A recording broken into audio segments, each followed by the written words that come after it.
What happens when you dedicate your life, when you give your time, when you serve this country, and all you have to show for it is unpaid bills, pain, suffering, illnesses, doctor's visits, denied benefits? What happens? What do you do? Well, this is what's happening to hundreds of veterans right now. Let's talk about it. What's up, cousins? Welcome back to the channel. Welcome back, family. Welcome in all of you new subscribers who are now family members. Thank you for joining the channel. So today we're going to talk about what is happening with the veterans, because they are being denied benefits for illnesses related to radiation exposure during service. Specifically, atomic veterans are being denied. Make it make sense. Let's get into it. Do me a favor and give this video a thumbs up or a thumbs down if you didn't like the video. I'm trying to bring you news that you can use. I hope that this is something that will just make you aware, even if you can't use it, of what is happening and how tragic it is that it is happening here in the United States. But we can help so many other people from different countries, but just not our own the way that we need to be. They make them go through hoops. They make them, do all kinds of things, have all kinds of tests done before they can get any help at all. Those of you who don't know, my husband did serve in the military. He is out now, but he has been trying to get his benefits for a long time. And all that he is able to get is 10%.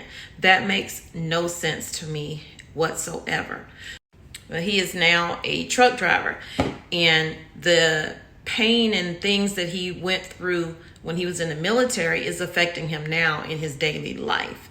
So let's get into this story. Thousands of veterans who say they were sickened by radiation exposure during their military service have been denied federal benefits, the Department of Veterans Affairs said, as cancer and old age whittled the remaining number of survivors. And that is what saddens me about this situation. It says, when the PACT Act was signed last August, expanding benefits to veterans exposed to toxic substances, more than 8,000 people who helped clean up radioactive sites became eligible to apply for those monthly disability benefits. But I guess they're not getting it. So now, just a year later, the VA has rejected 86% of claims, according to data obtained by NBC News. And this is where I got this article from. The VA said that of the roughly 4,100 processed radiation-related claims, it denied more than 3,500 and granted about 570 from August 10th, 2022 to August 10th, 2023. One of the people who filed a claim, Kenneth Brownell, said they're waiting for us to die. He's 66 years old, who was one of the first soldiers sent to clean up Inuit Atoll Islands in the Pacific Ocean, where the U.S. conducted 43 nuclear tests from 1948 to 1958. Wow, 1948. My mom was 6 years old. Wow. He also shows his invitation from the White House to attend the PACT Act signing ceremony, as well as the Atomic Veterans Commemorative Service Medal he received from the Defense Department. Those are just plaques on the wall. These people need help. They don't need to just sit and look at the plaque on the wall as if that is going to save their life. So basically, they want these veterans to prove impractical burdens that they were exposed to a certain dose of radiation. They know, the government knows. They know the radiation was there. You sent the people there to clean it. Obviously, they were exposed to it. So why make them prove something? So on the website, the VA says it recognizes that all cancers as well as tumors of the brain and the central nervous system are possibly caused by radiation exposure. So check this out. The agency considers only some types of cancers to be covered and so-called presumptive conditions, including cancers of the bile ducts, cancer of bone, brain, breast, colon, esophagus, gallbladder, liver, lung, pancreas, pharynx, ovaries, salivary glands, small intestine, stomach, thyroid, and urinary tract. So they got a list. We're only going to approve this stuff, as if the radiation won't cause effect that is different from those that they already have listed. Some of the things that the VA will cover is multiple myeloma, leukemia that isn't chronic lymphocytic leukemia, and lymphomas other than Hodgkin lymphoma. But to qualify for the disability compensation, veterans must submit medical records showing they have been diagnosed with at least one of these illnesses above, as well as service records that prove participation in one of about a dozen assignments in which there were radiation risk. It's all insane. I'm pretty sure they have the records, because I know now my husband didn't serve in none of this stuff. But you give your information to them, they have so much time to get back to you whether or not they're going to approve it. And then they take their time, and then later they tell you, well, we can't find your records. This is what has happened to us, okay? And then you have to resubmit. It don't make any sense. It don't make any sense at all. So veterans with any other type of cancer or tumor have to provide expert medical reviews and organ-specific radiation dose assessments through the Defense Department's Threat Reduction Agency. But it's virtually impossible to prove exposure through radiation dose estimates, said Representative Dina Titus of Nevada, an atomic historian who last month introduced a bill that would lift that burden of proof. They need to lift the burden of proof, period.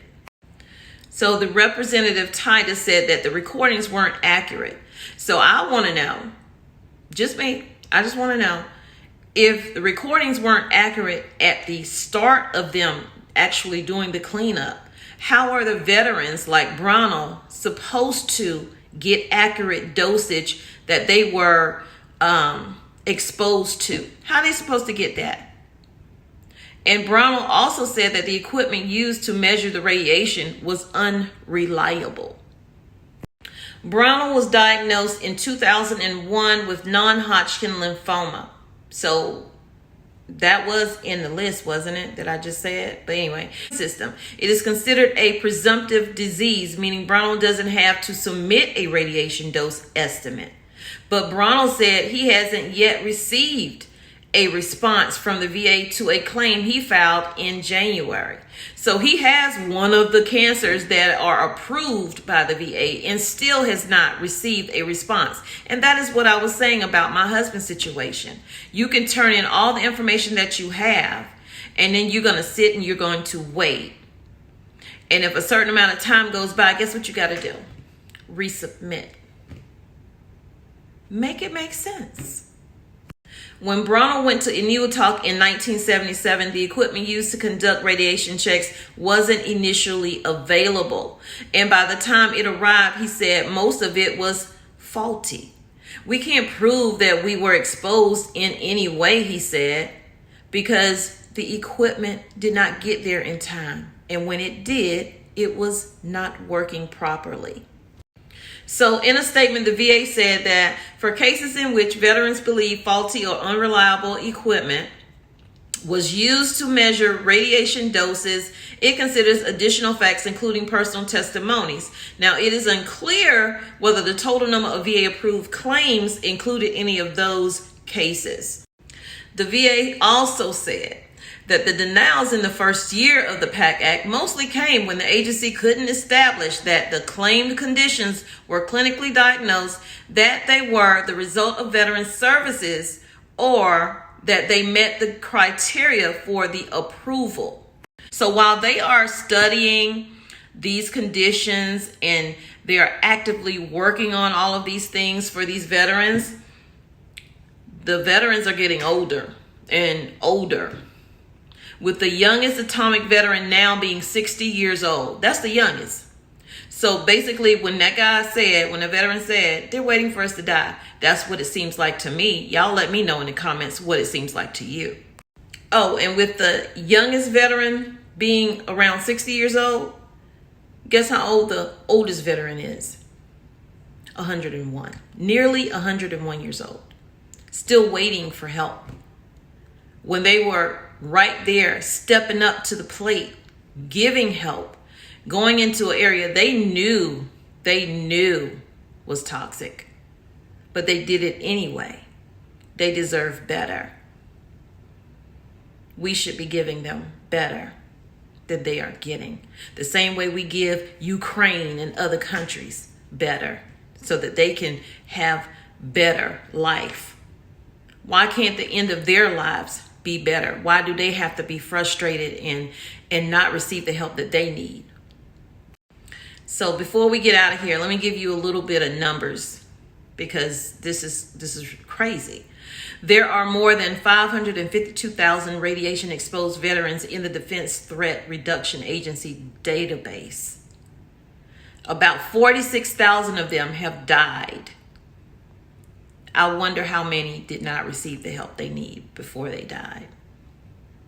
Historically, the government defined atomic veterans as former service members who were prisoners of war in Japan, as well as those who served in the post-World War II occupation of Hiroshima and Nagasaki, and veterans who participated in atmospheric nuclear weapons tests. Those groups were eligible for benefits. But did they get them? I don't see in this article where it's saying they received them. It said they died. Okay? So Leo Fort, a Navy veteran, still remembers seeing the bones in his arms and hands through his skin, as if an X-ray image, every time he witnessed the detonations of 28 atomic bombs tests in 1958. We look like a bunch of skeletons, said Fjord, who's 85 years old now. There was no color in anything. Everything was black and white. And at 85 years old, he has the clarity of mind, sound mind, to remember what he went through that you're telling him he has to prove. He said he didn't have on high density goggles or protective clothing as he watched detonation after detonation after detonation in the Pacific from the flight deck of the USS Boxer. You just had to cover your eyes and ride it out, he said. Now, how insane is that you send people into situations and you don't have them prepared? And then because they weren't prepared, now they are sick. Now they have to provide you proof and paperwork and all this other stuff. It don't make sense. Y'all let me know what you think down in the comments. This is a crazy story. And many of them have cancer and other radiation-related illnesses. So y'all let that sink in on how we treat people, how we treat our veterans who step up and go into these wars or go in to clean up the aftermath of the war. That some of these people in Congress would not ever do. A lot of us would not ever do. But these people did, and they deserve better. They deserve to live the rest of their life out in peace, not in worry of how I'm going to pay these medical bills, or can I even get treatment? Because I got to prove that I did what I did and I got this dosage.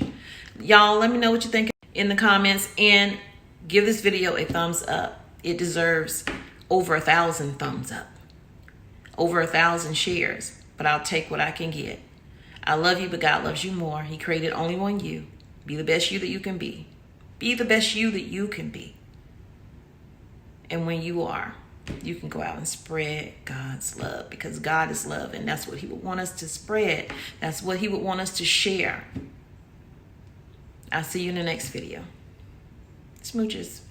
You are the vine, and we are the branches. I can do nothing apart from you. Giver of life, the one to hold on to. I can do nothing apart from you. No, no. You're my lifeline. You're my lifeline. You're my lifeline. You're my lifeline. You're my lifeline. You're my lifeline. Showing forgiveness, loving your children. I can do nothing apart from you. No, no.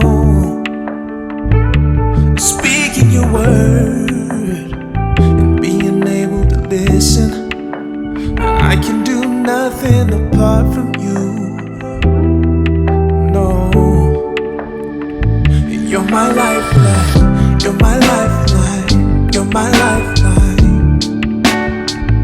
You're my lifeline, you're my lifeline, you're my lifeline. You're my lifeline, you're my lifeline, you're my lifeline. Yeah, you're my lifeline, you're my lifeline, you're my lifeline. Yeah. In you I live, in you I give. In you I love and can't forgive. In you is where my breathing is. You're my lifeline. In you I live, in you I give. In you I love and can't forgive. In you is where my breathing is. You're my lifeline. In you I live, in you I give. In you I love and can't forgive. In you is where my breathing is. You're my lifeline. In you I live, in you I give. In you I love and can't forgive. In you is where my breathing is. You're my lifeline. You're my lifeline. You're my lifeline. You're my lifeline. You're my lifeline. You're my lifeline. You're my lifeline, you're my lifeline, you're my lifeline. You're my lifeline, you're my lifeline, you're my lifeline.